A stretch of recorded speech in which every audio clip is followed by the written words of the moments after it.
You're listening to WPKN 89.5 FM in Bridgeport and streaming online at wpkn.org.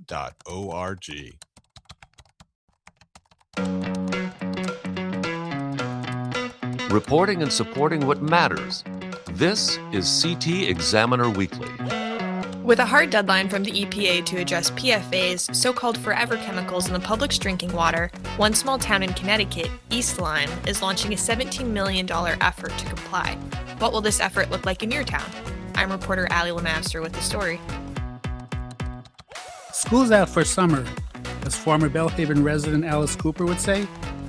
But if you have a child approaching kindergarten age, there's a big change in state law that could affect when they'll be eligible to start. I'm Eric Obernauer with that story. After a double homicide in West Haven left two brothers dead, the city and state liquor control officers cracked down on area bars. But city officials say those efforts are just the start.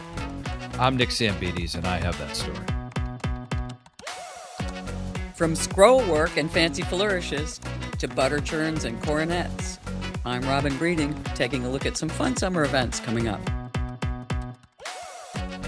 And I'm CT Examiner Editor-in-Chief Greg Stroud, and joining me today in the studio is Associate Editor Liana Teixeira for our weekly roundup of the news. Welcome, everyone, to the roundtable. Liana, if you could start us off, if there's one word to sum up this last week, what would it be, Liana?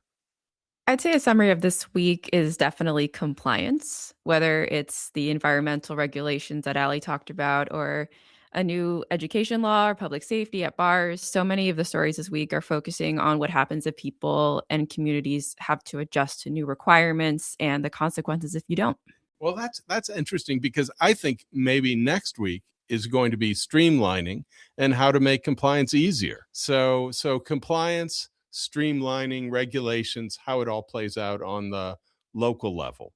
And starting us off then with a big story. This is really a national story that's playing out in one town, but since it's a national law, it's playing out in every town. So what is that, Ally? Tell us a little bit more about what these PFAs are and what East Lyme is up to. Right. So under the Biden administration, the Environmental Protection Agency, they changed their threshold for PFAs, so-called forever chemicals in drinking water. It's their maximum contaminant level.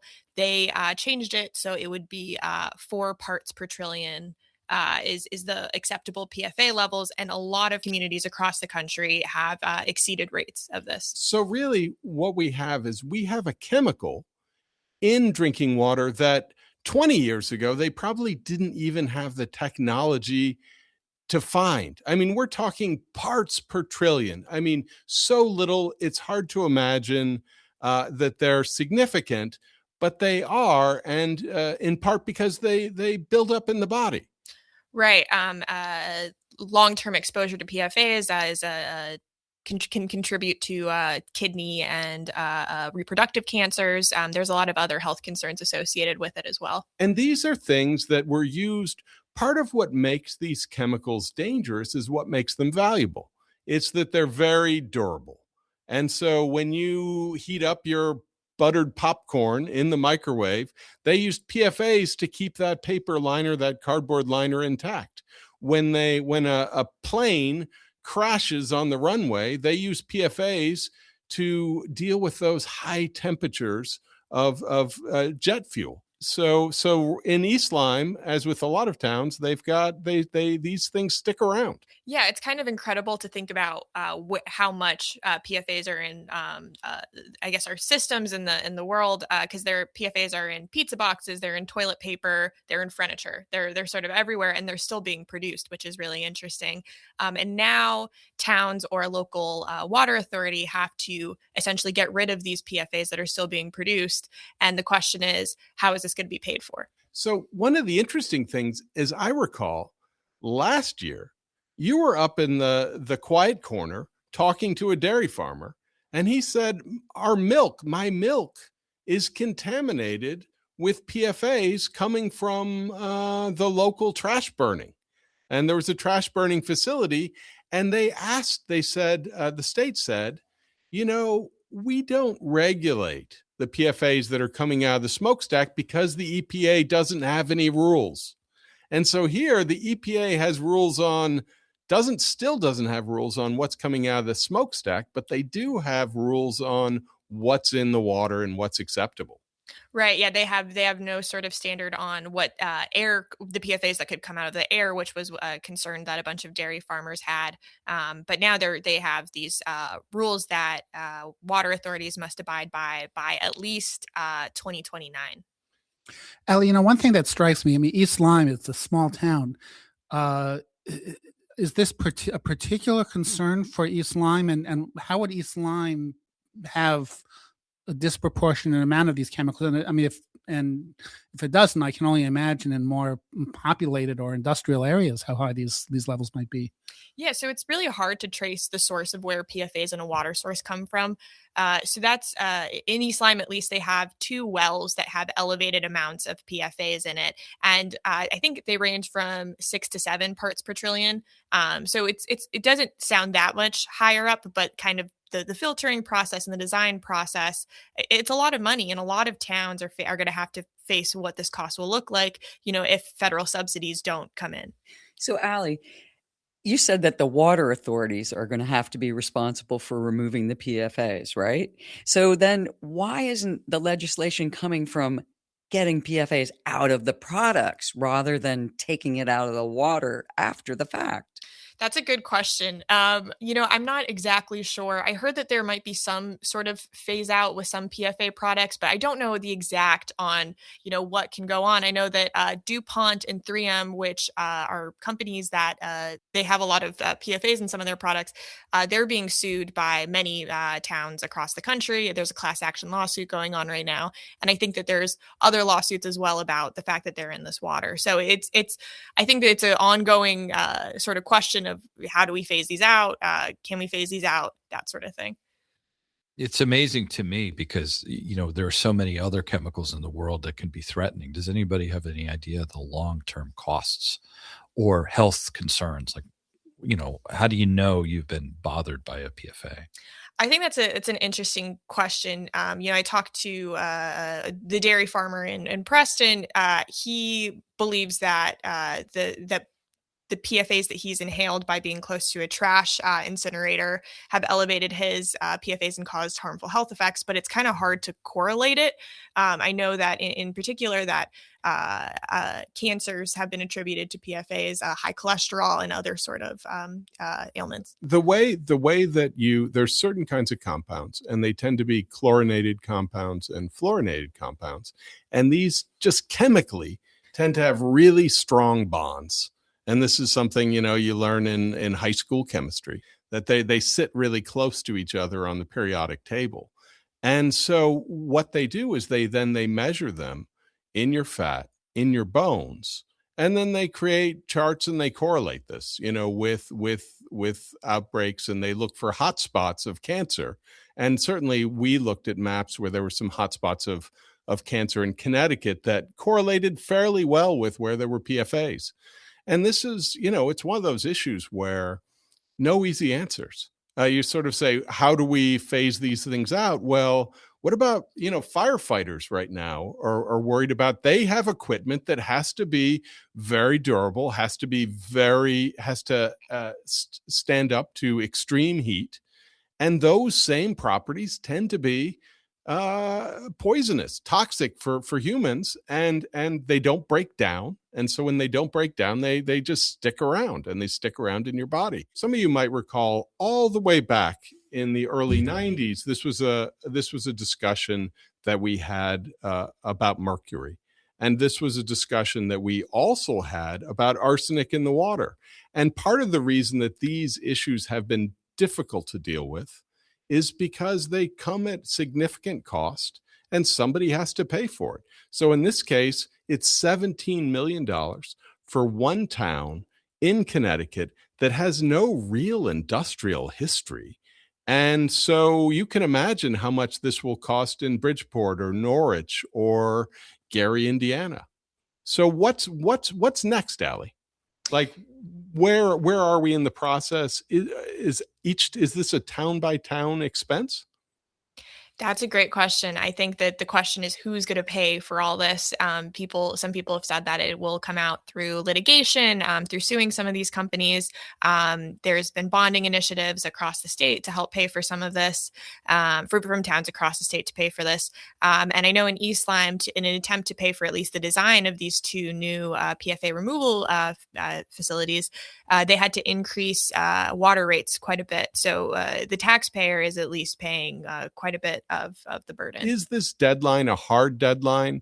Is every town in Connecticut currently working on this, or is East Lyme just ahead of the ball game? So what's interesting is when it comes to water authority, some towns regulate their own water. There's Aquarian, and then there's Connecticut Water Company. So it depends from town to town.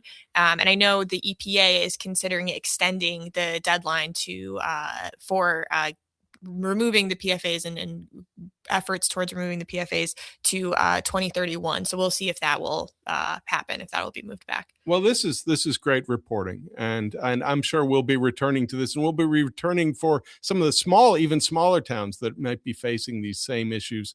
But speaking of getting ahead of the game and thinking about things in the future, Eric, it's summer. Why are we talking about school? Well, because the state legislature recently passed a new law that states that for children to enter kindergarten, they need to be 5 years old by September 1st. So before that, were there waivers, or were there some flexibility, and they've just eliminated the flexibility, or is this just something entirely new? Well, it's a mix. We have to go back about 3 years, because up until 2023, the cutoff date was January 1st for children to turn 5 years old. And that's the year that the state moved it back to September 1st. Now, there was a waiver process for those who fell in between those two dates. That waiver is being sunsetted. So what's driving the change? Well, again, we need to go back 3 years ago, and Connecticut had one of the latest birth date cutoffs of all states in the country. The legislature heard testimony from child development experts who said basically that children who start kindergarten before 5 years old do so at a disadvantage educationally, academically, developmentally, socially, and so forth. That's why they moved it back, but it also the implementation became messy, because you're talking, about 1/3 of the year, about 30% of the students whose birthdays fell between those dates. I am a December baby, so when I was in school, I was always one of the youngest. I wouldn't say put me at a disadvantage. I think there were tests still at the time that you had to take, even 20 years ago. But naturally, this creates issues with incoming children who are currently in daycare or other type of childcare. And now you're asking parents to do an extra year, and that's a significant cost to them. What are, in addition to that, what are some other problems you've heard people talk about? Well, that was one of the concerns originally when we go back 3 years ago. That was part of the reason for having the waiver. But having the waiver for the last 3 years has helped spread some of this out. So by now, pretty much parents, the idea is that certainly by next year, they will know that, and will have had time to adjust and plan accordingly. But you're right about that. Many children develop at different paces. The state has come up with this bright line age requirement that's going to apply to everyone across the board. But some children, as we know, mature earlier, develop earlier than others, and some take longer. I was one of those, frankly, who took longer. And back in the day, I missed my town's cutoff by 1 day, and I got a waiver, and I struggled mightily my first few years of grade school. Somehow by 4th grade, I finally caught up, and to this day, I'm not quite sure why. So I was one of the lucky ones in that way. But there's research that shows many others who start at a deficit never catch up. It's interesting. I wonder if there's anything about testing. I know that's a little bit pressurized, but is there any kind of testing that could allow children to move into the first or kindergarten earlier? Well, that's what this waiver process allowed. Okay. It wasn't, perhaps we should clarify, it wasn't an automatic waiver, but children who passed an assessment, they would write their name, create a portrait of themselves, be tested on certain aspects of literacy. And in Stanford, where we do actually have some data showing that for the last 3 years, it was about 45, give or take, about 45% of students who were assessed received a waiver.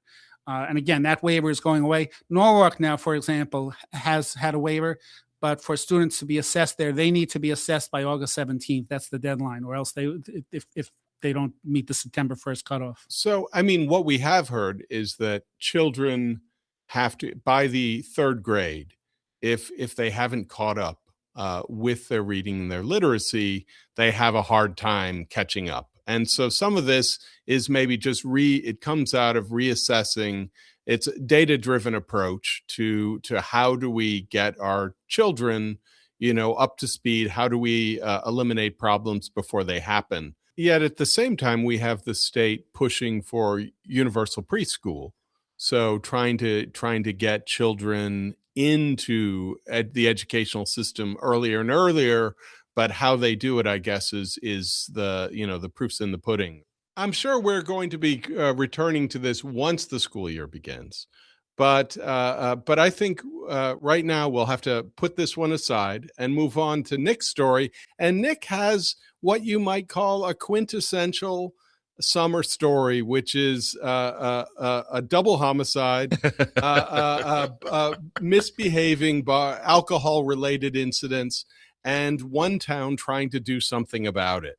So tell us a little bit more about what's happening in West Haven and how they're trying to deal with the problems they have there. In one sense, this story begins with a horrible tragedy, which is at a place called Museum. The full name is Museum Sports Bar and Grill, but everybody just calls it Museum. Two gentlemen were working there, a 31-year-old named Miguel Blake and his 34-year-old brother Drever. They're working there in some capacity, I expect as bouncers, but nobody's really identified it yet. And there's an argument in the bar, a confrontation at about 1:30 a.m. And it resumes outside with a fist fight. Somebody pulls a gun, shots are fired. The two Blake brothers are killed. The third person is wounded. And now what could have been dispelled with better tactics, perhaps, or, people behaving more sanely has become the worst tragedy possible. And you're absolutely right. It is something that happens a lot in summer. These bars, all of the bars that were, a bunch of bars got cited by liquor control and police for a variety of things, mostly liquor control violations. And it's all in a cluster that the town has actually worked to build up. An entertainment section of Campbell Avenue, if you will. They're along a street that is one of the main arteries for businesses. So we have a sort of a citywide crackdown on violations. Are these violations that they had sort of let slide, or what kinds of violations are we talking about? And how are they tied to this incident? Or is this just getting tough on local bars to make sure that everyone knows they're serious and they have to crack down on misbehavior? It's all of that, partially because the mayor, Dorinda Borer, is very smart. When she wants to get a message out, she uses media, she uses city officials, city departments in force. And she's in this move, she's letting everybody know, if you're doing this in West Haven, you have to stop. And she's also the police are also involving themselves in an old concept called community policing, which has been around since at least the 90s, and before that in the 60s. So the idea is that we're not going to attack these murders just by simply going after gun violence or going after murderous people, but we're going to try to prevent the conditions that might enable or encourage these things to happen. And that's this, sometimes they call it the broken window theory of policing. And that's been kind of put by the wayside for a little while. Dormant. It's gone dormant in part because there was concern that these enforcement actions tended to disproportionately target African American areas, Latino areas, poorer areas. Right. And so that was one of the questions. Community policing can be kind of heavy-handed. Right. And it costs a lot of money because you're taking officers out of patrol. Patrol officers usually go from hotspot to hotspot. They handle calls. Now the officers are getting a chance to do more investigative work. They're also, very importantly, acting as a referral agent for every form of government regulation there is, planning and zoning, parks and rec, whatever it is they're doing, public works. They're comprehensively attacking the problems in a given area. So if a neighborhood sidewalk is beat up, conceivably, these people will be the agents toward getting it fixed for everybody. So it can work well, and it usually does. But as you say, there are issues with the implementation. And again, I think the mayor, I think the police did a good job in spreading it to a bunch of different bars that hadn't really been mentioned as problems. Nick, I get the sense that it's not necessarily nightlife generally that they're looking to crack, or the mayor is looking to crack down on, but perhaps a small number of what are viewed as repeat offenders consuming a disproportionate amount of police resources. Is that exactly right? It's the bad actors. It's the people who are a bit too brazen or who don't have adequate control of their own facilities or are stretching the point, repeated victims of bad circumstance. And one of the elements of this that makes sense is there's a committee forming of business owners, police, and city government, which presumably will give everybody a chance to work together and de-escalate a problem before it gets bad. I am wondering what your thoughts on the timing of this is. This happened around 4th of July weekend. These businesses were closed at that time. A lot of them are near the beach. A lot of them are in that main strip that people travel through during the holiday. And there's back and forth on social media about, well, they shouldn't have closed the whole businesses down. They're also restaurants. They do things other than serve alcohol. What have you been hearing on that front about people who are upset that these businesses are closed seemingly arbitrarily? You just say, okay, now you're closed. You can't do anything. You can't sell anything. They have a point. I mean, it does seem arbitrary. It does seem very heavy-handed. But their point is, we've been dealing with these problems for months. One of the businesses had problems with a shooting going back to October. I think what we saw with an earlier story, I think at the beginning of the year it was, and Ally had a story in Groton and Stonington that involved liquor stores, and it involved the sales to underage minors and a sort of a lenient police approach to it. And then in that case, a drunken driving incident, a tragedy, death of teenagers. And so I think we're sort of in this moment. Maybe we talked about police accountability, but there's years ago, but it's like, how should we police? Like, how heavy-handed should we be? How much should we target these minor offenses? And a lot of police accountability was really encouraging police to pull back, to not pull people over, not to punish the small offenses, to try to create less friction. And so, you see the pendulum swing one way, and now maybe this is swinging back the other way. Yeah, to me, it's a major test of the border administration and the police department, because they're going after chronic problems, and they have to be adroit in getting around the excesses of community policing.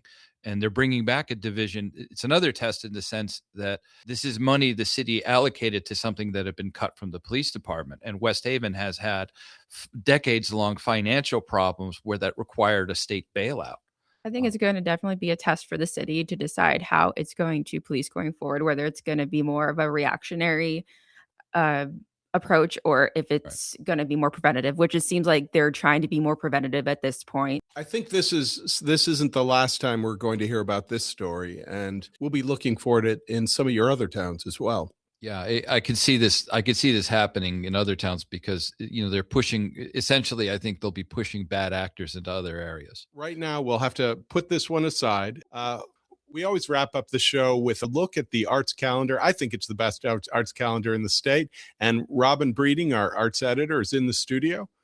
What do we have? Well, coming up, we have two of the biggest antique shows in the New England region. And first up is July 14th through the 19th, which is the Brimfield Flea Market Show. And so this is one of these huge events where they have big fields. Everybody goes up and there's many different vendors. It's kind of a free-for-all. It could be crafts. It could be anything you could think of. Let's just be clear. Brimfield is one of the biggest antique markets in the country every year, long running. People come from all across the country just to go to Brimfield, Mass. There's not much other reason to go to Brimfield, Mass, but they come for this antique show, and it's not very far away. It's right near the border. Yeah, it isn't. And people from all over Connecticut definitely go to this show, and it's really fun. Even if you're not looking for anything, it's just kind of a blast to go up there and look around and see the people, and it's a whole bunch of strange stuff and some really cool stuff. So that's July 14th through 19th in Brimfield, Mass. Yep. It comes up again in September as well. So next up, we have kind of an interesting little thing.